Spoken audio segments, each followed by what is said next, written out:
حجم انتقال پول از روسیه به کشورهای اتحاد دولت‌های مستقل توسط سیستم‌های انتقال پول در سه ماهه دوم سال 2019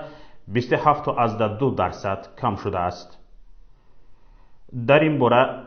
خدمات مطبوعاتی بانک مرکزی روسیه اطلاع داده است. در عموم حجم انتقال پول از روسیه به کشورهای اتحاد دولت‌های مستقل به بیش از 1.5 میلیارد دلار رسیده است. حدود 376 میلیون دلار دیگر به کشورهای خارج دور ارسال شده است که پایان روی 30.6% را نشان می‌دهد. حجم میانه یک انتقال از روسیه به خارج به حساب میانه 413 دلار را تشکیل داده است.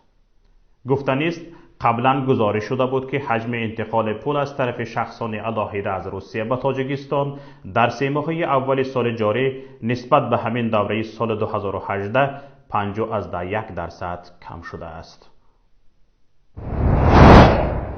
سبب کم شدن انتقال مبلغ‌ها از روسیه به کشورهای مشترک المنافع البته که سر اول از بحران سیاسی که بین روسیه و غرب در سال 2014 بر اثر واقعه کریم و شرق اوکراین به عمل آمد، از همان جو شروع می شود و بنده در سال 2014 در یک مصاحبه گفته بودم که تا سال 2020 وضعیت اقتصادی روسیه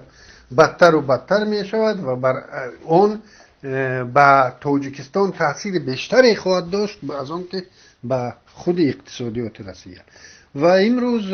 این هنوز آخر نیست و مبلغ ها یکم از همین سبب. دویم سببش این است که تاجیکستان همین مسئله صرافی ها و یعنی منپول کردن صرافی ها و همه بازار اسعار نقد رو منپول کردن داماد پرزیدنت یک سبب دیگری شد که امروز مردم ترجیح میدهد که مال کالا را با پول خود خریده به تاجیکستان روان کند و شاید دیگر راه و واسطه های انتقال مبلغ را جستجو دارند، چون در تاجیکستان فرض کردیم $100 که مهاجر مهنتی به خانواده‌اش روان میکند او با نرخ خیلی پستر از نرخ واقعی بانک ها اون رو خریداری میکنن و این در این فرقیتی نرخ واقعی و نرخ رسمی همین اسعار خارجی، در این فرقیت مز داماد پرزیدنت داماد رحمانوف پول کار میکند